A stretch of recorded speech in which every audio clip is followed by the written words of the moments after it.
until it begins with a noble, decent dancing family called Ish.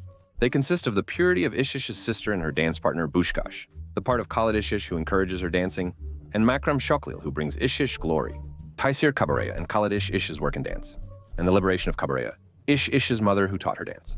Finally, the son of Bushkash is called the Text, and he is the son of Bushkash and Taisir. The important thing is that this whole family is waiting for Ish to prepare, because it's supposed that she goes to dance joyfully, but Oshkosh is getting late. So they think her hour will be upset because of this delay, and he wants to go get another dancer. But Oshkosh tells him that he is waiting for 5 like this on Oshkosh. Uncle Kata cut off her livelihood, a sin in God's name. He fears the crowd rushing Oshkosh, and what was meant to be ready for him isn't ready at all. She used to take her English lessons so that in the future, she can set up the dance. Supposedly. She didn't finish school. She had to remain a dancer, shaking herself for a living. As she aged, she wanted to learn to find another job. Bushkash shakes her hourglass, urging Oshkosh to prepare quickly. Despite their dislike for Oshkosh, Bushkash keeps shaking the hourglass as Oshkosh gets ready, instead of Makram finding a replacement dancer. She would tell them that if they rushed her, she wouldn't dance at all. The dance needs to be calm and the mind balanced. Her hour is the evening with the lab, and she would come wearing the dance costume and the scent of joy. You understand the details, right? The left shake and all this talk is nonsense. And then a rich car parts dealer named Rajab Al-Jariki, and he would argue with his wife Shadia, because he wants to agree with his brother, and they both work together, but Rajab can't share with his brother, and when they argue together, we see his effort in the situation. The second daughter of Rajab, who came with a dance teacher, teaches her belly dancing because her husband divorced her because she does not know how to dance. And while they were taking a dance lesson, her brother's fiancé came, and the dance teacher was on the spot, and they were expelled after her sister told their father. But Rajab, her fiancé, would say, "What is in it, my son? What if she learns to dance? Are we going to deny it or what?" But, of course, the girl who taught her, because they say, it's a shame. After returning, he planned to drop off his fiancée and tell her that her father had agreed to let her go. He will marry the daughter of Uncle Farag, whose name is Labna, because of course the family's money does not go outside. This talk is tough on Mokhtar. When she loves her watch, she asks for a chocolate bar from her lover's money. She pretends and fusses about it, telling him that if he wants to bring a chocolate bar, he should bring it from his own money. And she gets angry after that and takes it from him and throws it in the bathroom. So of course Boshkash goes down and his watch hits her. And the door tries to close. He is intimidating her. So Boshkash stands up and takes some of it and leaves. And I don't know, why is he playing the role of Uncle Ahmed Naun el-Din? It's just not a subject, right? Eshku's watch scares her, making her angry. He comes with her to get rid of her. Her watch indicates that her happiness is contingent on resolving her job issues. Despite being told that money is forbidden, her watch suggests bringing the money to address the forbidden subject. Halal, whom I haven't met, will wash his car so he can visit his father. While at the market, he fell and noticed Eshk leaving her house. He approaches her and she takes a liking to him as he contemplates.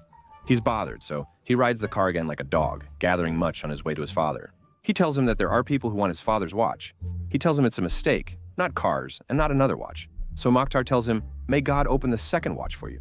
Out of respect, he declines because of a strict investigator, a new appointment, ongoing work behind them, and uncertainty about the other person being a drug dealer. Actually, it's the world. The crucial point is that he and his brother Faraj visit the military base together. Upon returning to their joint work, Rajab reveals to Faraj that he has a condition he must agree to. Mokhtar's son marries Faraj's daughter. Faraj initially refuses, but Mokhtar is overjoyed. Labna's father was surprised by Mokhtar's refusal, believing him to be unsuitable for his daughter. However, Labna threatened to kill herself if she couldn't marry Mokhtar. Her father, left with no choice, agreed, and they began wedding preparations at the military base, the day that brought the world to its knees, during what she had been sitting with the guy for hours as he pretended to be interested in her, only to discover he was a liar. He's so cunning to buy them as gifts for her. What can she say? We're sisters and she won't explode, right? He tells her he's not hot enough to cross the dancer. When the day comes, he lies about what she'll say. He wants to give her his brother's arms, but it's forbidden. Shadia sits with her brother as he calculates at Rajab's shops. Every month, he steals 100,000 without us noticing. One day, he gives 1 million to Shadia, and she's a bit bored by it. On the other side of the palace, Rajab's charming daughter is with her generous uncle Khalil. He tells her that if she wants to learn to dance, he can bring her a dance teacher. As you know, who is he targeting? Esh. So does Makram believe he's heading to Esh? And he tells her, "You know that the dance profession they say is haram, so I brought you a better job than that to learn. A strong man's daughter like this. How can she shake and be in your favor in Taman al-Hossa?" So of course Esh would be jumping for joy, and she goes to her hour to dance for Rajab to give him the first lesson. And in the silence, she meets Shadia, who's getting married, talking to her. And as soon as she knows that her mother's name is Eklas Kaburia, she gets very upset for a reason we don't know. But did Phaeton come home and find Eshesh? She entered her case to start the dance lesson, and the time was chosen to scare, so he could tell Phaeton something important. He meets Eshesh, who has been reflecting in the street for 15 minutes on whether she believes he is attracted to her. The key point is that it's about Eshesh. Her hour walks after she gives her 2 words to the builder, after she tried to embarrass her, and when she returns her hour home, she sits down to tell her family about the palace and the life she saw. And when she finished asking them about their names, she would tell them, I hoped. I ran to me and Shadia when she finished and facilitated. They would hear this name. They would say, Eshesh. There are no lessons. Her head and her legs are not happy. This palace started again. On the other hand, Shadia says the same thing to Phaeton. God knows why. I mean, the important thing is that Eshesh doesn't like the talk and thinks that her mother wants her to compromise. I mean, in need of her mouth, she tells her. With your permission, don't go to this palace again, Taysir tells her. They say. I mean, it's a sin to argue with your children, so listen to your mother's words without argument. The important thing is when Esh's hour increases in talk, she gets upset and gets up and walks. So Esh's hour gets strange. The next day, she will discuss the topic to Nus and ask him to understand the topic. And then she will sit down and talk to her sister Safa about the choice. And she was surprised by her shape like this. We will see after this. The new investigating officer who tells his director that he is sure that Rajab Al-Jariki is a drug dealer, but he has not found sufficient evidence. So his director tells him to continue the case. After gathering evidence, they arrest him with support forces. Faraj, Rajab, Shadia, and her brother sit eating and laughing. Faraj asks Shadia if Lubna brought a dance teacher for her. Shadia says Lubna initially rejected the idea, but explains that Lubna is fundamentally different. When she went to bring a dancer, she brought a proud girl.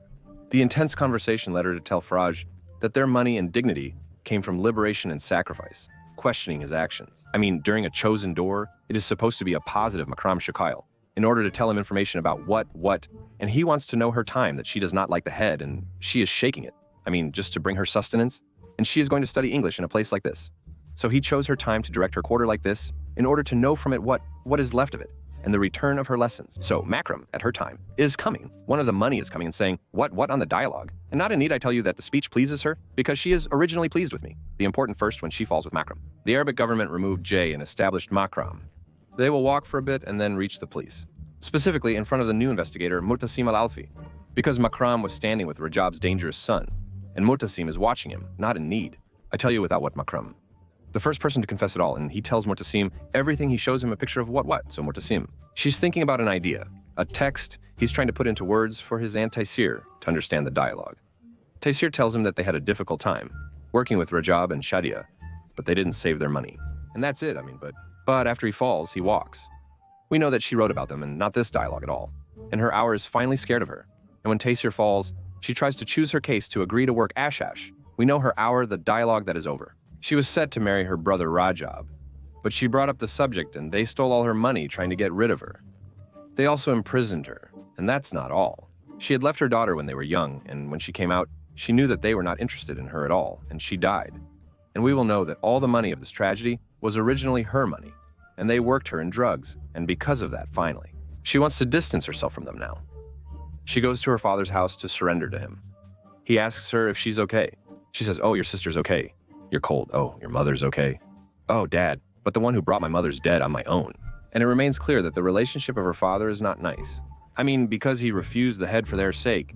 They say, he is forbidden. What matters is that he will inquire about Shadia and her background at some point during the conversation, but will refuse to disclose it to her and instead tell her to ask her mother. After that, he would leave her and finish the hour. He knows how to occasionally view Gretli's family photos with her daughter before her passing. We have already parted ways, but why did we initially? Our fighter spent an hour being told they were stronger than us, and we didn't truly rely on him. In the final scene, Faraj and Rajab continue their friendly banter, but the conversation ends with Rajab questioning Faraj, asking him, why Faraj? Why did she come to an end? How much anger does he tell her? That he is regretting, does that mean, I am what? What? They stole her money, imprisoned her, and when she was released, they informed her that her daughter had passed away. With this, we will understand what my sister is creating, and those who cannot endure it will likely claim that this entire series is forbidden. If you loved that we continue, say in a comment, and you said, don't say, what does it mean? And by the way, on the scrap-like comment screen, you get everything new.